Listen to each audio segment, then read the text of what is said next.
ஒரு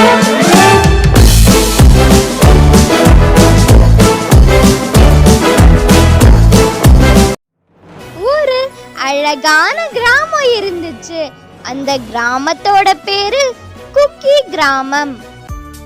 இவங்க 2 பேரும் நண்பர்கள்.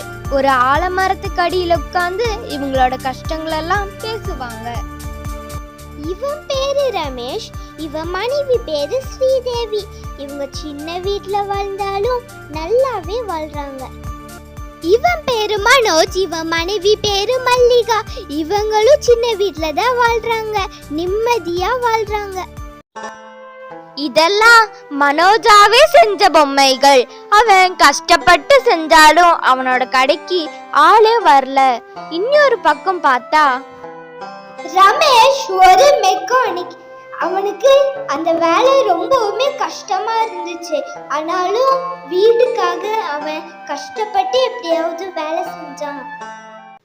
எப்பயும் போல வேலை முடிஞ்ச வாட்டி அவங்க 2 பேரும் அதே ஆலமரத்துக்கு இடையில வந்து உட்கார்ந்து தன்னோட கஷ்ட நஷ்டங்களெல்லாம் சொல்லிட்டு இருந்தாங்க. மனோஜ் தம்பி, நம்மளோட வேலையே ரொம்ப கஷ்டமான வேலை. ரமேஷ் அண்ணா, நீங்க சொல்றது கரெக்ட் தான். கஷ்டப்பட்டு நான் பொம்மை செஞ்சு கடையில விக்கிறேன். ஆனா கஸ்டமர் யாருமே வர மாட்டேங்கிறாங்க அண்ணா. இதுக்கு தான் சொல்றது சின்ன வயசுலயே படிக்கணும்னு. நீ சொல்றது சரிதான்ப்பா. இப்படி கவலையோட பேசினாங்க. 2 பேரும் வீட்டுக்கு போனாங்க.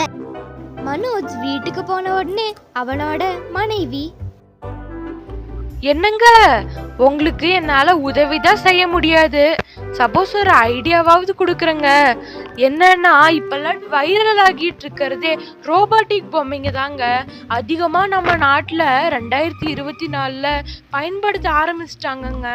அதனால நீங்களும் அதை செஞ்சீங்கன்னா ரொம்ப நல்லா இருக்குங்க. அது மட்டும் இல்லாம அந்த ரமேஷ் அண்ணாவும் ரொம்பவுமே பாவங்க, கஷ்டப்படுறாரு அவரோட குடும்பமும். நீ சொல்றதும் சரிதாமா. என்னதான் இருந்தாலும் ஒரு வார்த்தை என்னோட ஃப்ரெண்ட் ரமேஷ் கிட்டயும் கேட்டுட்டு சொல்லிடுறேன். இப்படி அந்த ரோபோட்டிக் மிஷினை பத்தி பேசிட்டு இருந்தாங்க. ரமேஷ் அண்ணா, என் பொண்டாட்டியும் ஒரு நல்ல ஐடியா கொடுத்தாண்ணா. என்னன்னா, ரோபோட்டிக் பொம்மை, ரோபோசிங் பொம்மை தான் இப்பெல்லாம் ஃபேமஸா இருக்காண்ணா. என்னது ரோபோட் சிங் பொம்மையா? இதுக்கு முன்னாடி நான் அந்த மாதிரி கேள்விப்பட்டதே இல்லையே. ஓ, நீ ரோபோட்டிக் பொம்மை தான் ரோபோ சிங் பொம்மைங்கிறியா? அது ஏதோ ஒரு பொம்மை, என்னமோ எனக்கு எதுவும் தெரியலனா படிக்காததுனால. சரி, அதை விடுங்க. நம்ம மட்டும் இந்த ரோபோட்டிக் பொம்மையை செஞ்சோன்னு வச்சுக்கோங்களேன், முன்னேறிடுவோம். அதைத்தானே சொல்ல வந்த. சரி, உன் விருப்பப்படியே பண்ணு. எப்படியோ அவங்க செய்ய ஆரம்பிச்சு கடைசியில செஞ்சு முடிச்சாங்க. அவங்க அந்த பொம்மையை காட்டுறதுக்காக சிட்டிக்கு போனாங்க. அப்ப நிறைய பேர் அவங்க கூட சவாரிக்கு வந்தாங்க. அவங்க அப்படியே பணமும் சம்பாதிச்சாங்க.